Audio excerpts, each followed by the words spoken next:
This video will take you through the steps of rebuilding a marble floor with your Tomcat Edge machine. Before beginning, check to make certain that the surface is indeed marble. This panel shows a typical marble tile on the left and a typical granite tile on the right. Note the veins running through the marble tile. This is usually the case with all marble. Granite typically has a grainy appearance.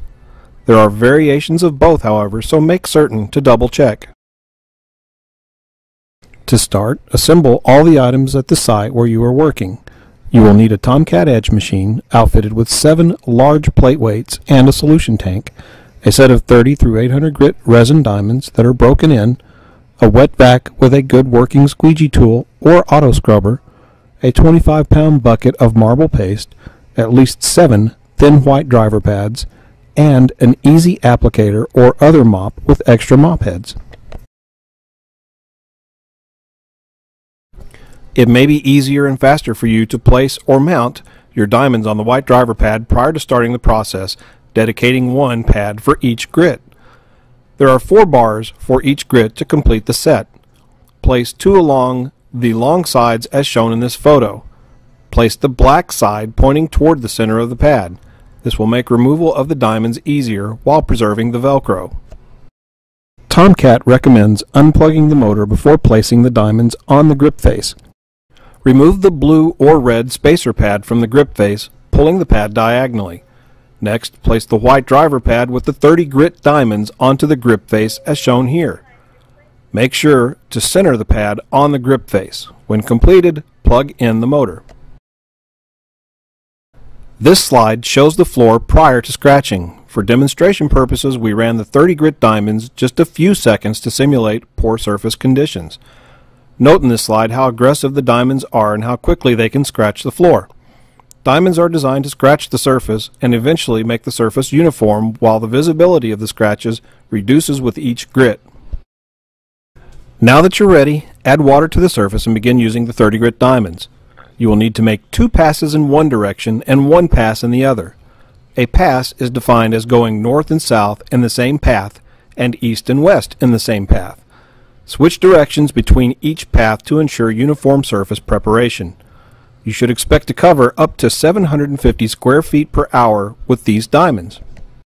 Use a wet vac or auto scrubber to remove the slurry before moving to the next grit. This photo shows the same spot on the floor after running 30 grit diamonds for 3 total passes, 2 in one direction, 1 in the other. Note the surface still has noticeable scratches, but they are more uniform in appearance. Following the same procedure, remove the 30 grit diamonds and replace with the 50 grit. Make 4 total passes, 2 in each direction, with the 50 grit diamonds. The results should be up to 500 square feet per hour using this grit. You can see the scratches are smaller and less noticeable here. Still following the same procedure, remove the 50 grit diamonds and replace with the 100 grit. Make 3 total passes, 2 in one direction and 1 in the other. Expect up to 750 square feet per hour using the 100 grit diamonds. This slide shows the scratches made after 3 passes with the 100 grit diamond. Again, the scratches are becoming smaller and more difficult to see.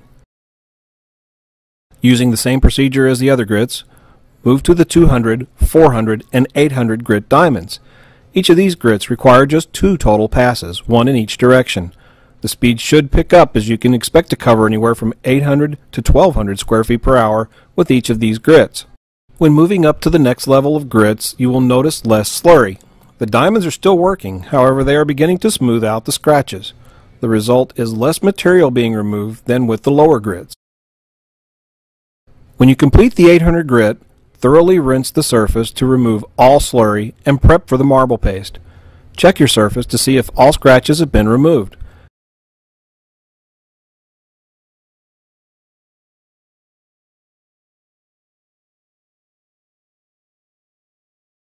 When you open the paste, you may see a clear liquid on top. Stir that back into the paste. If it is dry, you can add a little water to get the paste to a good consistency.